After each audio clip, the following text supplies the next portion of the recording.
Hello दोस्तों, welcome back to my channel. और आज मैं जिस मूवी को एक्सप्लेन करने वाली हूँ उसका नाम है the angry black girl and her monster. ये मूवी हाल ही में रिलीज हुई है और अगर इसकी रेटिंग्स की बात करें तो इसकी IMDb रेटिंग 5.1 आउट ऑफ 10 है। मूवी काफी अच्छी है और इसका कॉन्सेप्ट थोड़ा अलग, तो होप आपको इसकी एक्सप्लेनेशन पसंद आएगी। तो बढ़ते हैं अपनी मूवी एक्सप्लेनेशन की ओर।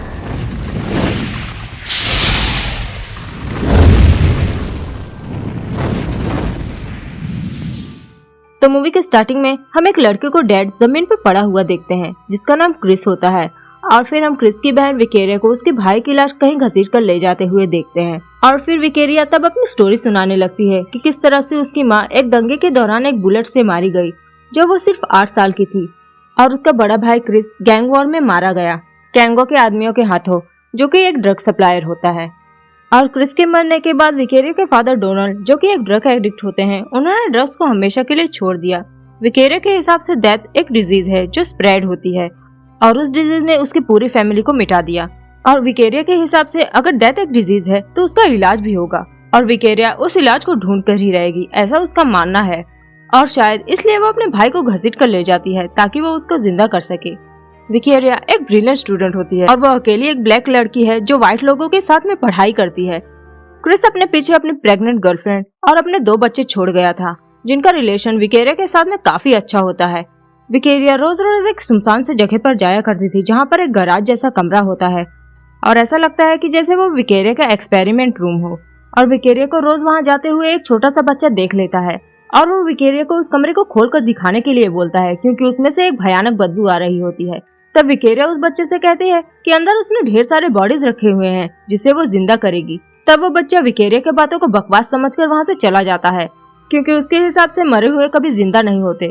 और फिर हम विकेरिया को स्कूल में देखते हैं जो अपने टीचर के एक्सप्लेनेशन में इंटरफियर कर रही होती है और अपनी थियरीज पेश करती है कि कैंसर सिर्फ एक सिम्टम है डेथ की, और वो अपनी जिद पर अड़ी थी उसे प्रूव करने के लिए। तब वो टीचर विकेरिया से तंग आकर सिक्योरिटी बुलाती है विकेरिया को क्लास से बाहर करने के लिए। और वो टीचर विकेरिया से थोड़ी बदतमीजी भी करती है और वो टीचर विकेरिया का नाम गलत तरीके से प्रोनाउंस करती है। विकेरिया जब उस टीचर को अपना नाम सही तरीके से बोलने के लिए बोलती है तब वो टीचर विकेरिया को फ्रीकी नाम से बुलाती है और तब विकेरिया भी गुस्से में आकर टीचर को बिच बुलाती है, जिसके बाद उस टीचर का पारा चढ़ जाता है और वो टीचर विकेरिया को जबरदस्ती सिक्योरिटी द्वारा बाहर कराती है। और ये सीन ब्लैक और व्हाइट लोगों के बीच में डिस्क्रिमिनेशन को दर्शाता है। नेक्स्ट डे विकेरिया अपने फादर डोनाल्ड के साथ में आती है जो उस टीचर को मुंह तोड़ जवाब देते हैं और कहते हैं कि उन्हें अपनी बेटी पर गर्व है और वो उसे सोचने की पूरी आजादी देते हैं। और वो उस टीचर को वार्न करते हैं कि वो दोबारा उसकी बेटी को हाथ न लगाए। नेक्स्ट दिन में हम विकेरिया को अपने भाई की बॉडी पर काम करते हुए देखते हैं जो कि काफी हद तक सड़ चुकी थी। विकेरिया क्रिस के फेस को स्टिच करती है और उसके आंख वगैरह सब साफ करके वापस से फिक्स करती है। और हम देखते हैं कि विकेरिया ने ऐसे इंस्ट्रूमेंट्स और मैकेनिज्म तैयार किए थे जिससे कि वो क्रिस के बंद हार्ट को पंप करवाने लगती है और खुद को सफल होता देख बहुत ही ज्यादा खुश होती है। आयशा क्रिस की गर्लफ्रेंड हमेशा अचंभा में रहती है कि कैसे क्रिस की बॉडी किसी को मिली नहीं।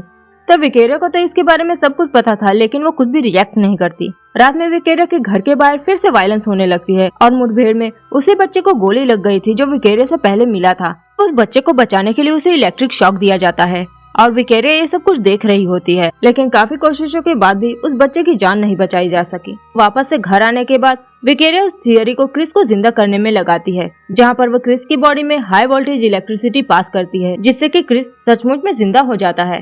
और जिंदा होते ही विकेरिया का हाथ पकड़ लेता है जिससे कि विकेरिया के हाथ में निशान पड़ जाती है और वो बेहोश हो जाती है। क्रिस जिंदा तो हो गया था लेकिन शायद तब वो इंसान नहीं होता।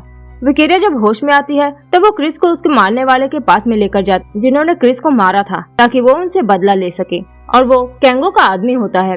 और विकेरिया कैंगो के उस आदमी की कार से कुछ ड्रग के पैकेट्स निकाल लेती है जो वो आदमी देख लेता है और विकेरिया पे तुरंत ही गन तान देता है। तब क्रिस गुस्से में आकर उस आदमी को बहुत ही बुरी तरह से मार डालता है। विकेरिया तब उस आदमी की वो हालत देखकर वहाँ से भाग जाती है क्योंकि शायद विकेरिया उसे मारना नहीं चाहती थी। और उन लोगों के बीच में चली उस हाथापाई को कैंगो का एक आदमी जमाल देख लेता है और वो दूसरे दिन विकेरिया को कैंगो के पास में लेकर जाता है। कैंगो तब उससे पूछता है कि उसके साथ में कौन था लेकिन विकेरिया उसके बारे में कुछ भी नहीं बताती। इतना ज्यादा फोर्स करके पूछने के बाद जब विकेरिया उसे कुछ नहीं बताते तब कैंगो विकेरिया को अपने गैंग की लड़कियों से विकेरिया की खूब पिटाई करवाता है और अगले दिन उसे अपने घर ले जाकर उसे मारने की धमकी भी देता है। और वो विकेरिया से उस ड्रग के बारे में पूछता है जो वो उस रात को लेकर भागी थी, लेकिन विकेरिया को उस ड्रग के बारे में कुछ भी नहीं पता था क्योंकि शायद उसे क्रिस लेकर चला गया था। रात में रास्ते पर विकेरिया एक पुलिस ऑफिसर की डेड बॉडी को देखती है जिसे शायद क्रिस ने ही मारा हुआ होता है, और इससे हमें ये पता चलता है कि क्रिस पुलिस पर अपनी भड़ास निकाल रहा था उनके साथ भेदभाव करने के लिए। विकेरिया जब आयशा के घर में आती है तब उसे आयशा की बेटी जेड के बातों से पता चलता है कि क्रिस जेड से बातें किया करता है, जो अब उनके घर में ही रहने लगा था और वो हर पल अपनी फैमिली को देख रहा था। विकेरिया जब कैंगो को कोसती है कि उसकी ड्रग सप्लाई से उसने तमाम लोगों को घर उजाड़ा है, तब कैंगो उससे कहता है कि वो लोगों को उनके डिप्रेशन में और दुख से बाहर निकालने का काम करता है और वो ड्रग्स बेचकर कोई बुरा काम नहीं कर रहा है, और वो कहता है कि उसने उसके फादर को भी बहुत सपोर्ट किया था। तब रात में विकेरिया क्रिस को उस कमरे में फाइंड आउट करने के लिए जाती है और वो देखती है कि क्रिस ने उन ड्रग्स के पैकेट को उसी कमरे में रखा हुआ था। वो देखती है कि क्रिस कैंगो के एक आदमी जमाल को मारने की कोशिश कर रहा था, लेकिन विकेरिया के चिल्लाने की वजह से वो डिस्ट्रैक्ट हो जाता है और शायद जमाल वहाँ से भाग भी लेता है। और अब तो वो विकेरिया को भी हॉन्ट करने लगा था और अब उसे भी क्रिस से खतरा था। नेक्स्ट डे विकेरिया की पूरी फैमिली साथ में डिनर एंजॉय कर रहे होते हैं, लेकिन जेड का ध्यान सिर्फ क्रिस पर होता है और विकेरिया भी इसे देख लेती है कि तभी पुलिस उनके घर के दरवाजे पर दस्तक देती है और वो उनसे उस मरे हुए ऑफिसर के बारे में पूछताछ करना चाहती थी और इसलिए दरवाजा खुलवाने की कोशिश करते हैं, लेकिन तब डोनाल्ड डर के मारे दरवाजा नहीं खोलता और तब पुलिस के उस बदतमीजी के लिए क्रिस पहुंच जाता है उस पुलिस को मारने के लिए और उस ऑफिसर को बड़ी बेरहमी से मार डालता है। रात में विकेरिया के फादर जब अपने घर पर पहुंचते हैं तब जमीन पर पड़े खून के धब्बे देखकर वो समझ जाते हैं कि शायद उनके घर के अंदर कोई है। उसके फादर उसे देखकर पहचान तो लेते हैं, लेकिन जब वो उसका चेहरा देखते हैं तब वो डर जाते हैं और वो खुद को क्रिस से दूर करने की कोशिश करते हैं। तब क्रिस गुस्से में आकर उनका भी गला दबाकर उन्हें मार डालता है और फिर बाद में बहुत ही ज्यादा पछताता भी है अपने किए पर। और दूसरी ओर विकेरिया कैंगो के घर पर पहुंचकर उसे ड्रग के पैकेट वापस करती है और कहती है कि वो उसके फैमिली से दूर रहे, लेकिन तब कैंगो का आदमी जमाल विकेरिया को जाने नहीं देता और उसे बदला लेने की कोशिश करता है क्योंकि उसके भाई ने उसे मारने की कोशिश की। और तब कैंगो जमाल को शांत कराने की कोशिश करता है, लेकिन वो उसकी एक भी नहीं सुनता और जमाल गुस्से में अपने लीडर कैंगो पर ही हमला कर देता है। तब विकेरिया को अपनी जान बचाकर वहाँ से भागना पड़ता है और वो भागकर सीधा अपने घर आती है, जहाँ पर वो अपने पिता की लाश को देखकर बहुत ही ज्यादा दुखी हो जाती है और वो खुद को कोसती है कि उसने कितनी बड़ी गलती कर दी क्रिस को जिंदा करके। तभी थोड़ी ही देर में जमाल भी वहाँ पर आकर पहुँच जाता है विकेरिया को मारने के लिए, लेकिन कैंगो विकेरिया को बचाने की कोशिश करता है उस घायल अवस्था में भी। तभी क्रिस वहाँ पर आकर पहुँच जाता है और वो जमाल को बहुत ही बेरहम मौत मारता है। विकेरिया और कैंगो तब अपनी जान बचाकर एक कमरे में जाकर छुप जाते हैं और विकेरिया कैंगो को कोसती है कि ना ही वो क्रिस को मारता और ना ही उसे जिंदा करना पड़ता और ना ही इतने लोग मरते। और ये बहस चल ही रही होती है कि तभी क्रिस दरवाजा तोड़कर अंदर आने की कोशिश करता है। अब अपनी जान बचाने के लिए विकेरिया क्रिस के हाथ पर नाइफ से स्टैब कर देती है, जिससे कुछ पल के लिए उनका पीछा उसे छूट जाता है, लेकिन बला अभी टली नहीं थी। विकेरिया तब अपना दिमाग चलाती है कि क्या पता क्रिस को वापस से इलेक्ट्रिक शॉक देने के बाद क्रिस की पावर डाउन हो जाए, और वो कैंगो को अपने कमरे में उसके थियोरी से रिलेटेड कुछ इंस्ट्रूमेंट्स ढूंढने के लिए बोलती है और वो अपने एक्सपेरिमेंट करने वाली जगह पर दौड़ कर जाती है अपने एक्सपेरिमेंट को अंजाम देने के लिए। कैंगो विकेरिया का इंस्ट्रूमेंट ढूंढ तो लेता है, लेकिन तभी क्रिस वहाँ पर आकर पहुँच जाता है, शायद उस पर अटैक कर देता है।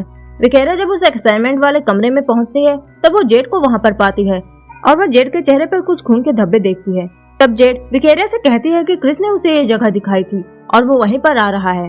और तभी विकेरिया अपने दरवाजे के बाहर कैंगो को उस इंस्ट्रूमेंट के साथ में देखती है और वो देखती है कि कैंगो बिल्कुल घायल अवस्था में है, जिसे शायद क्रिस ने बुरी तरह से मारा होता है, लेकिन वो मरते मरते भी विकेरिया की मदद करने के लिए आया था। तब कैंगो की मौत से विकेरिया बहुत ही ज्यादा दुखी हो जाती है और तब वो किसी और की जान जाने से पहले क्रिस को ट्रैप करके उसे शॉक देती है, जिसके बाद वो बिल्कुल पस्त पड़ जाता है और थोड़ा बहुत होश में होता है। और तब वो विकेरिया के सामने खुद को मॉन्स्टर कहता है और तब विकेरिया को पता चलता है कि क्रिस ने ये सब इसलिए किया क्योंकि सबने उसे मॉन्स्टर कहा। विकेरिया फिर जेड के साथ उसके घर जाती है, जहाँ पर क्रिस ने गुस्से में सबको मौत के घाट उतार दिया था, क्योंकि सब उसे देखकर डर गए थे और उन्होंने उस पर अटैक करने की भी कोशिश की। लेकिन सबके मौत से जेड ज्यादा दुखी नहीं होती, क्योंकि उसे उम्मीद थी कि शायद विकेरिया वापस से उसकी फैमिली को जिंदा कर देगी। लेकिन विकेरिया क्रिस की हालत देखकर उस एक्सपेरिमेंट को दोबारा किसी और पर करना नहीं चाहती थी। लेकिन फिर वो सोचती है कि क्रिस को मारे तो बहुत दिन हो चुके थे और उसकी बॉडी भी सड़ चुकी थी, शायद इसलिए वो मॉन्स्टर बना। लेकिन उसकी फैमिली मेंबर्स की बॉडी तो अभी फ्रेश है, क्या पता वो लोग सही सलामत जिंदा हो जाएं। तब विकेरिया जेड का दिल रखने के लिए प्रेग्नेंट आयशा पर वो एक्सपेरिमेंट करती है और शॉक देने की कुछ देर बाद ही आयशा होश में आ जाती है और वो बिल्कुल सही सलामत होती है और खुद को जिंदा पाकर वो खुश हो जाती है और तुरंत ही पूछती है कि उसकी बाकी की फैमिली कहाँ है। तब विकेरिया उनसे कहती है कि जल्दी वो लोग भी वहाँ पर आ जाएंगी। और आखिरकार विकेरे ने डेथ का क्योर ढूंढ ही लिया। और इसी के साथ ही मूवी यहीं पर एंड हो जाती है। तो दोस्तों, अगर आपको मेरा वीडियो एक्सप्लेनेशन पसंद आया हो तो प्लीज से मेरे वीडियो को लाइक और मेरे चैनल को सब्सक्राइब करके नोटिफिकेशन आइकन पर क्लिक कर दे ऐसे ही वीडियो एक्सप्लेनेशन पाने के लिए। तो मिलते हैं नेक्स्ट वीडियो में, तब तक के लिए goodbye, take care and thanks for watching.